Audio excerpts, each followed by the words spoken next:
Ռուսական հերոսական էպոսը բաժանվում է 3 հիմնական մասերի։ Ի տարբերություն մեր էպոսի, այնտեղ հերոսների մեջ ժառանգական կապ գոյություն չունի։ Ռուսական հերոսական էպոսը բաժանվում է ժամանակային 3 ցիկլերի։ Առաջինը դա հնագույն կամ արխեական ցիկլն է, որի հիմնական հերոսներն են Սվյատագորը, Սամսոնը, Վոլխը, Միկուլոն եւ այլն։ Հաջորդը միջին ցիկլն է, որի բառ արտահայտված կերպար Իլյա Մուրոմեցն է, նրա եղբայրները Ալյոշան, Դաբրինյան եւ մյուսները։ Եվ երրորդը ավելի մեզ մոտ ժամանակագրական առումով Նովգորոդյան ցիկլն է, Սատկոն եւ մյուսները։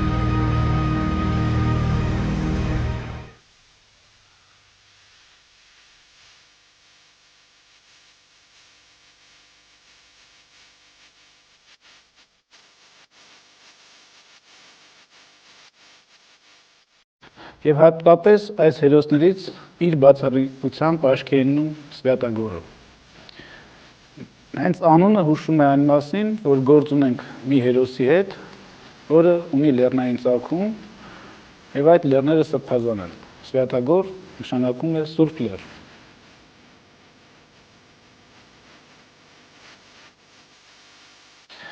Եվ ահա բոլոր էպոսագետների մոտ առաջանում է մի շատ պարզ բնական հարց, ինչ գործ ունի լեռնային ծագումով ունեցող հսկան ռուսական հարթավայրերում, որովհետև բոլորիս հայտնի է, որ Կովկասյան լեռներից մինչև Սառուցյալ օվկիանոս նույնիսկ բլուր գոյություն չունի, Կարպատյան լեռներից մինչև Ուրալ նույնպես։ Ընդ որում եւ Կարպատյան լեռները, եւ Ուրալը, եւ Կովկասյան լեռները բուն ռուսական տարածքներ չեն համարվում։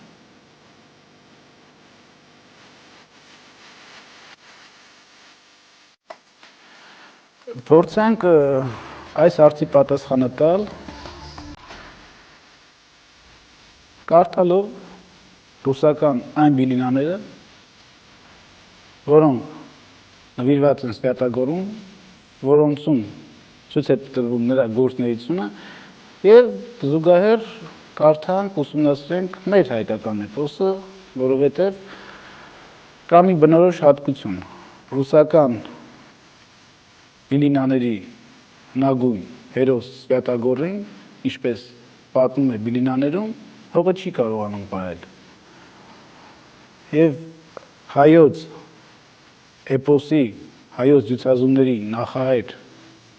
ջութազում Սանասարի անունը նույնպես թարգմանաբար նշանակում է Սուրբ լեռ կամ Արևի լեռ։ Արդյոք այս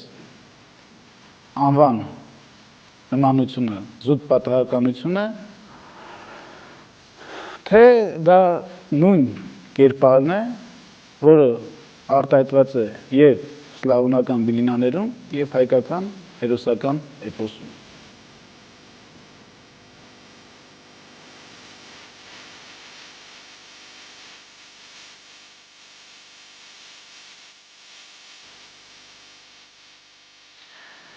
Որքան էլ տարօրինակ լինի, Սվյատագորի կերպարը ավելի լավ արտահայտված է միջին ցիկլի բիլինաներում, հատկապես Իլյա Մուրոմեցի, նրա որպես ջութազում կայանալու եւ նրա հետագա սխրագործությունների մեջ։ Ի տարբերություն հայկական ժողովրդական էպոսի հերոսների, ռուսական էպոսի գլխավոր հերոս Իլյա Մուրոմեցը ջութազնական ծնունդ չունի։ Նա նույնիսկ 30 տարեկան հասակում դեռ պառկած է վառարանի վրա, այնքան թույլ է, որ իր սեփական ոտքերը իրեն չեն կարողանում պահել գետնին, եւ ահա մի օր Իլյա Մուրոմեցին հյուր են գալիս թափառական աստղագուշակ մոգերը։ Իրենց լեզվով կալիկի պիրիխոժի է։ Նրանք Իլյա Մուրոմեցին ստիպում են, որ նա ոտքի կանգնի, նա կանգնում է,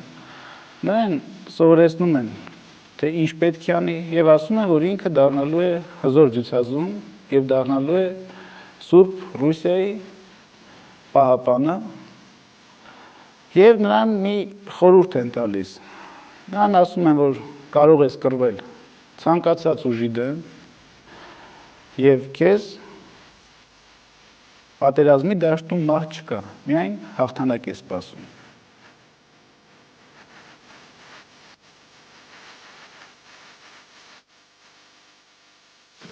Հետագայում Իլյամուրի մեծը հզորանալով սկսում է կատարել իր դյուցազնական գործը, պաշտպանել սրբազան ռուսական հողը։ Եվ ահա մի օր Իլյամուրի մեծը բաց դաշտում իր հերթական արշավանքի ժամանակ տեսնում է հեռվում մի ահռելի հսկա հեծյալի։ Իլյամուրի մեծը իր ամբողջ ուժով հարձակվում է եւ հարվածում է այդ հսկայի։ Հսկան չի շարժվում, հանգիստ ձիու վրա նստած շարունակում է իր ճանապարհը։ Երկրորդ անգամ է հարվածում, երրորդ անգամ հարվածելուց հսկան, որ մինչև այդ ննջում էր ձիու վրա, բացում է իր աչքերը եւ մի հետաքրքիր բան է ասում։ Тут богатырь на коне да просыпается. Говорит богатырь такого слова. Ох, как больно русские мухи кусаются. Ասվածից հետևում է, որ այս հսկան ռուսական ծագում չունի։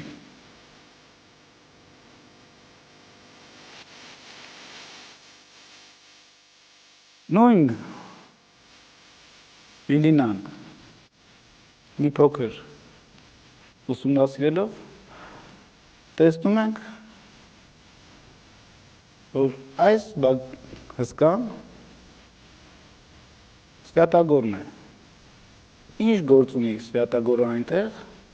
եւ ուր է գնում, ինչ նպատակներով։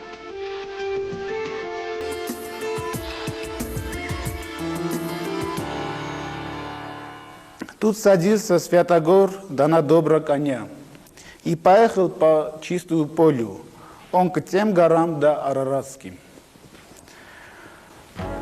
Ուրեմն Իլյամուրի մեծի երրորդ հարվածից հետո այս Սվյատագորը, որ իր ճանապարհն էր գնում դեպի Արարատյան լեռները, արթնանում է, տեսնում է, որ ինչ-որ մի ձիավոր իր շուրջը պտտվում է, սուրն է թափ տալիս եւ այլն։ Նա ուղղակի երկարացնում է ձեռքը, բռնում է Իլյամուրի մեծի մազերից եւ Իլյամուրի մեծին իր ձիով միասին դնում է իր գրպանը եւ շարունակում է իր ճանապարհը։ Եվ հենց Բիլինայում ասում է, որ շարունակեց դեպի Արարատյան լեռները։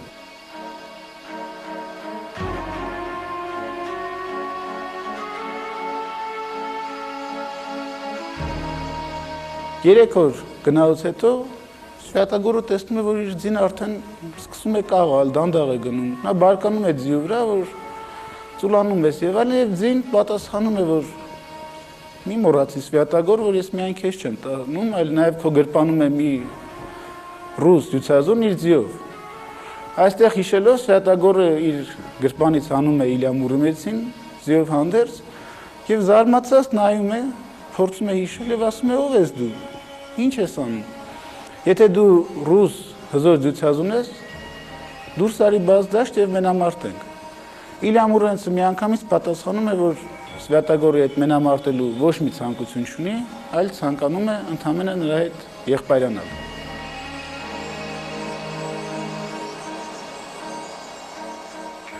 Երկու դյուցազուններ եղբայրանում են, իսկ մենք բոլորս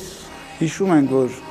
հայոց ծասնատան դյուցազունները իրենց աշտևին կրում էին խաչ պատերազմին։ Եվ ահա տեղի է ունենում խաչ պատերազմների փոխանակում եւ այս եղբայրացման պահից հետո նրանք արդեն երկուսով շարունակում են իրենց ճանապարհը դեպի Արարատյան լեռները։